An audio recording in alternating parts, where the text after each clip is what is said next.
He's Jalen Rose. I'm David Jacoby. We are Jalen Jacoby. What exactly is it that we do?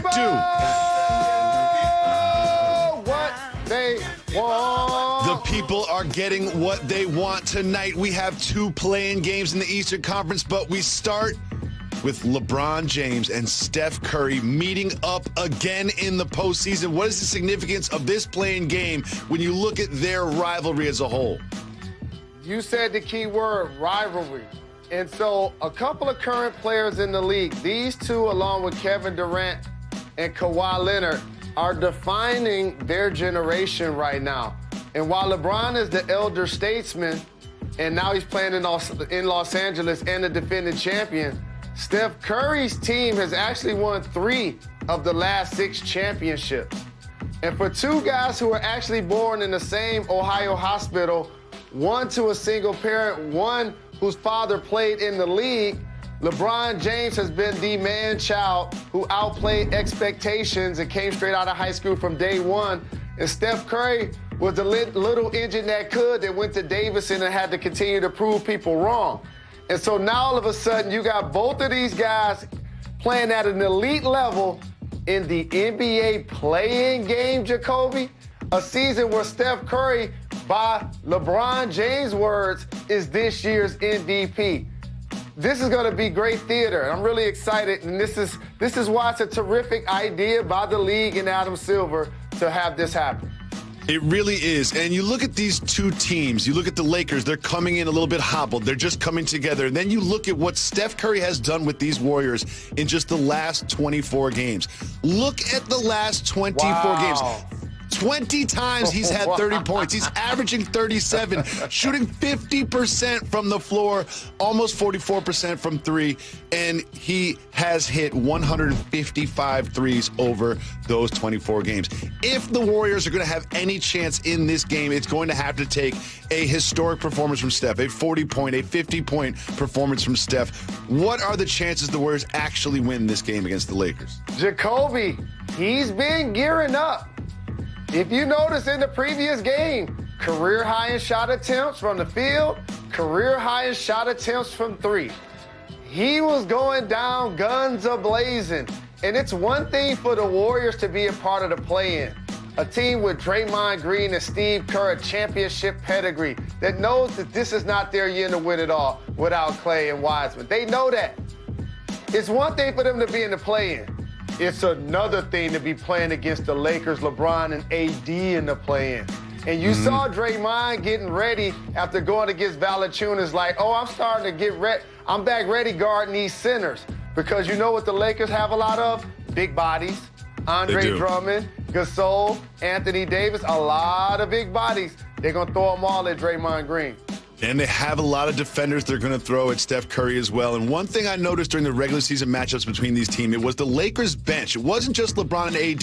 It was Montrezl Harrell getting busy against the Warriors. THT, Kuzma, Caruso. If they can get the kind of production they got during the regular season in this play-in game, it should be an easy win for the Lakers, but nothing is easy when you go up against Steph Curry. That game is tomorrow night. We have a couple big games tonight. We start with two teams going in completely different directions. Of course, I'm talking about the Celtics and the Wizards. Jalen, seems like there's just two very different stories and narratives taking the floor tonight as these two face off. Listen up, I got a story to tell. How about two St. Louis kids getting a chance to play on the big stage, Bradley Beal and Jason Tatum in this play-in situation.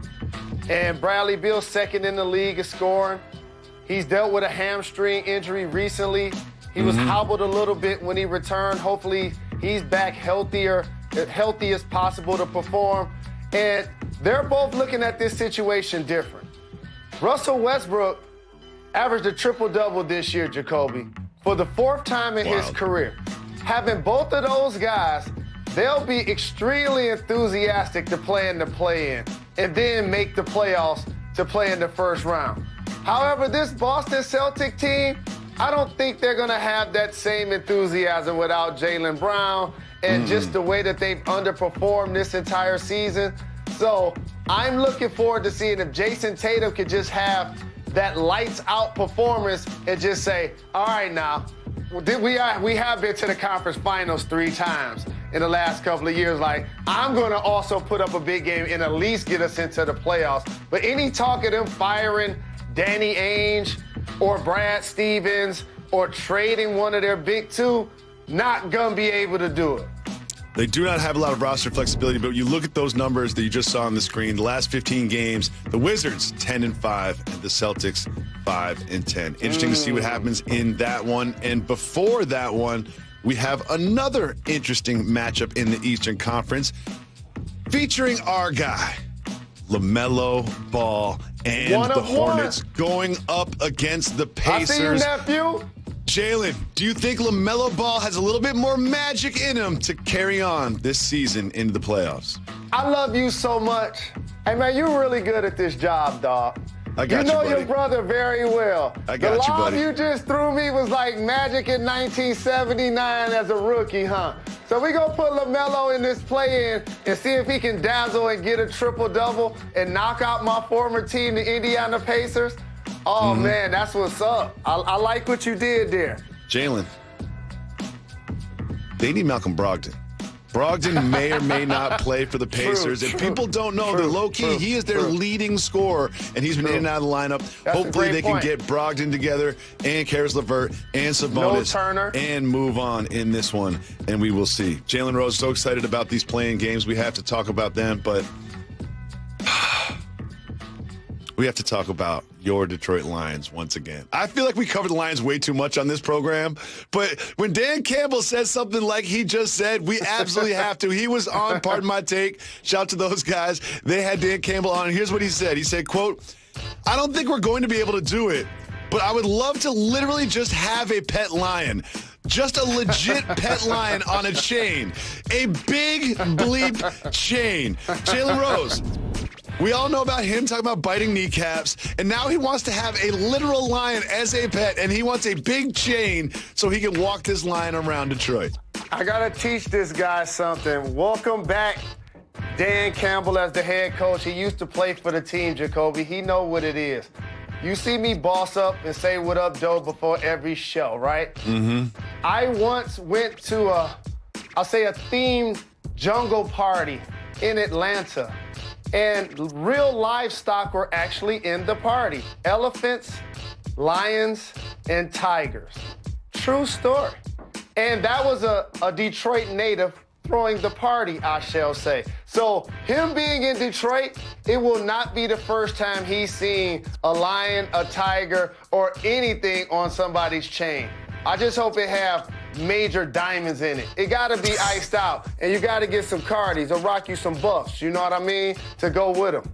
Well, Jalen, the good thing for Lions fans is Dan Campbell did this interview to distract Lions fans from the fact that ESPN put out a power rankings of all of the NFL teams in the wake of the draft. And let's just take a look at where the Lions are in that. And that's their schedule. But they came out with power rankings. The Lions were 31st.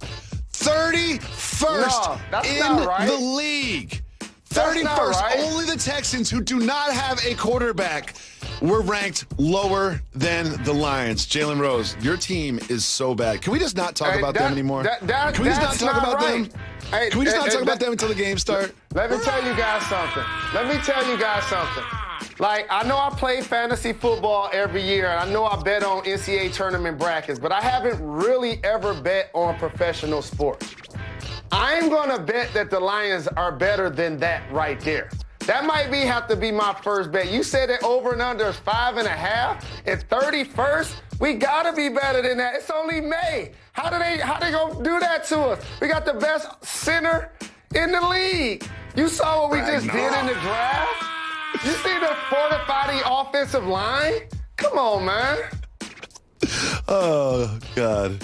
You're hilarious. Jalen, LeBron James is very cognizant about his legacy and the way that he is talked about, and he has a problem with the way that he is talked about. So what did he do?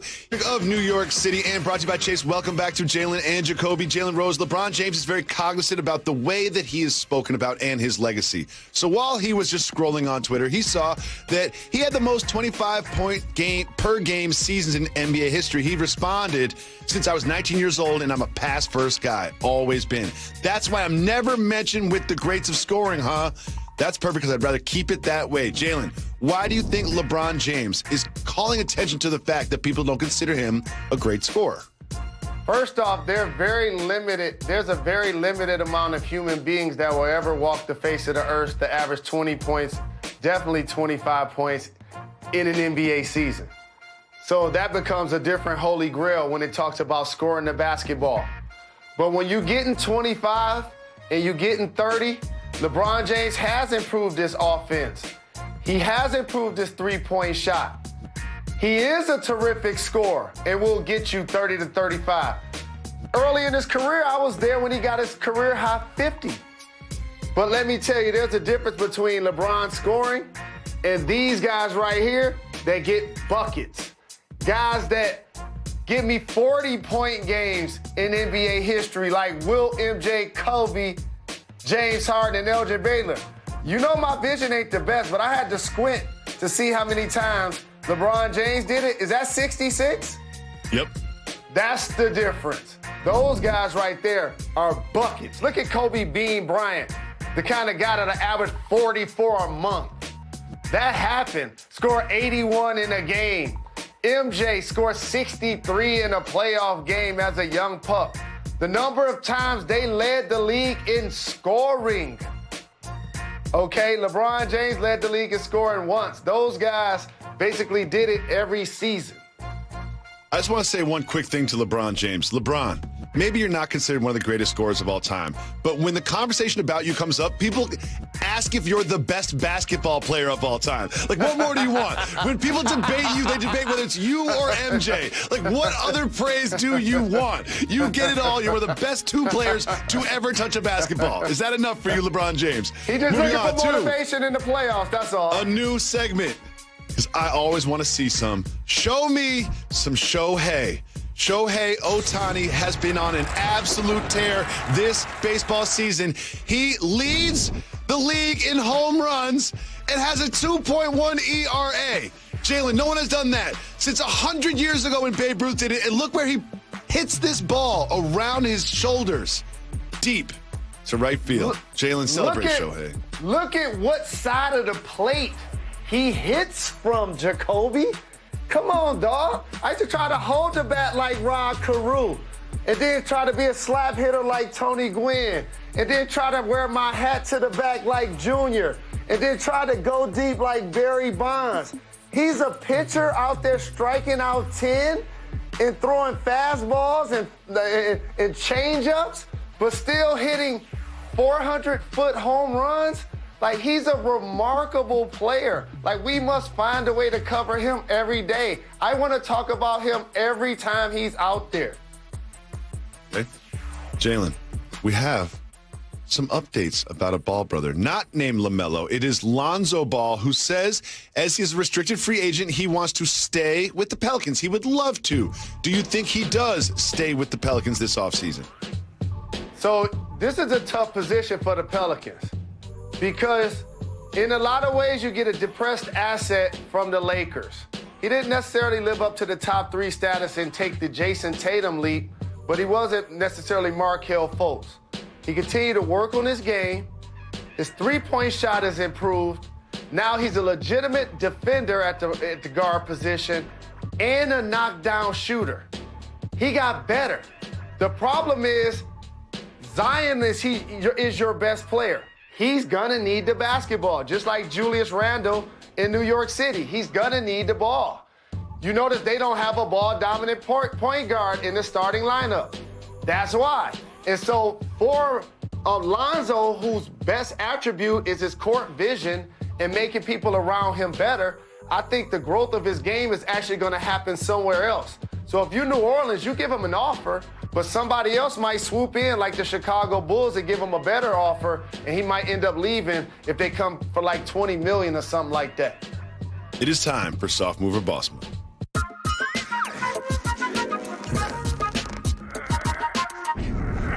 Jalen, Adam Sandler loves playing pickup hoops, and we have some new video of it. And not just that, he's not just playing pickup hoops. He's sending pics in the XXL polo pink jersey in Long Island. Jalen, Soft Mover Boss Move, playing hoops in the XXL polo. Well, in 2021, oversized isn't the style, but the Fab Five made it cool to make sure your gear was baggy out there and mainstream. Thank you so much for taking the time to join us on Jalen Jacoby. Appreciate you. Thanks for having me. Big weekend this weekend. You announced that you are not going to go play basketball in college. You're going to join the G League Ignite. What was the decision process for you? Really, I just prayed on it a lot. I talked to my dad, talked to my brother, and really just I seen the other guys, other elite high school players, how they did and the success. And with me not being able to take official visits to college, it made my decision on going pro much easier. Shout to Ramsey, shout to Amari, absolutely. Congratulations, nephew. You had the internet on fire, trending like crazy. You deserve to enjoy this opportunity. And for somebody like me, you mentioned it, I got a chance to take each of my college visits. So going to Michigan, I felt comfortable. You now going to the G League, how do you feel like you're going to be able to hone your skills in that league versus going to play in college? I feel like my game translates to the pro game more than it does the college game. I've been in the gym, working, playing against other pros. So I feel like my game is ready for the pro level. If you were going to pick a school, which school do you think would probably have been your favorite? If I was to pick a school, I actually don't know where I would have went. Just because I never got to see the campuses, I never got to get a feel on how it was. I mean, it would have been hard for me just to pick a school, just not even being able to go there. So I actually don't know where I would have went. In your opinion, why do you think more elite high school basketball players like yourself are choosing to go to the G League instead of going to college? I feel like the NBA, what they have done with the G League program and the success of the other elite high school prospects, I feel like they're paving the way for the players who don't want to go to college. Not everybody's game is for college. Or some people, they don't want to go to college, so. To me, going to the G League or going overseas is like your year to have your trade before you go into the league. So what are some of the things you feel like you want to work on and off the floor this year? On the floor, just being a role model, being just paving the way for the other high school prospects. Just on the court, just showing that I belong, showing that I'm ready. And off the court, just setting the example for the other players. Just off the court, yeah. Jacoby, did you hear that maturity? Did you see how he's dressed? The first thing that came out of his mind was leadership, responsibility, giving back to community. When I was that age, I was trying to champagne and campaign. You see what I was saying? Congratulations on your decision to go to the G League. We look forward to watching you there and eventually in the pros in a couple years.